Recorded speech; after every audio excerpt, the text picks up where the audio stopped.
200 biler udbrændte tidligt i morges i lagerbygningen i Dalmose på det sydlige Sjælland. Flammerne stod, som vi kan se, op af skrothandlen her på Industrivej i Dalmose på Sydsjælland. Det lykkedes brandvæsenet at begrænse ilden til den. Det er Dorrit og Sascha, der bider lidt i hinanden. Vi kender ikke brandårsagen nu.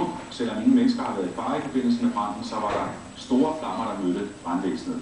Jamen det er meget voldsomt, og det er meget store temperaturer. Hvis du kigger på jernkonstruktionerne i bygningen, så vil du se, at de er nedbåret. Det er udsat for så meget varme, at de er simpelthen smeltet.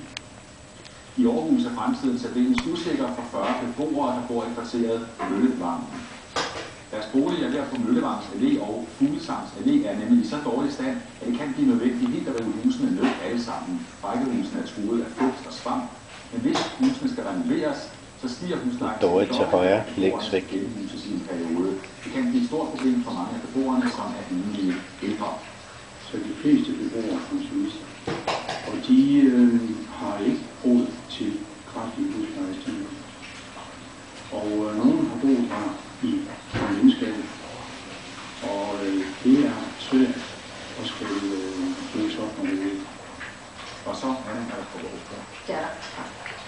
Det danske ishockeylandshold kommer til at undvære en af de helt store profiler til det kommende VM.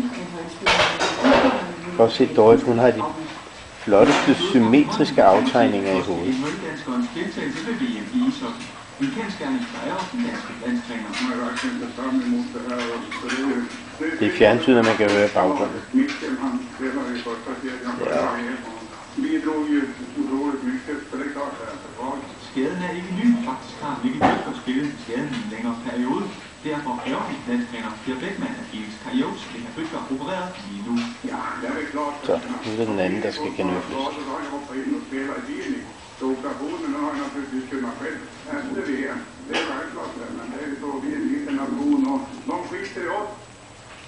Vi fortsætter med fodbold fra Premier League her på Chelsea i dag til et stort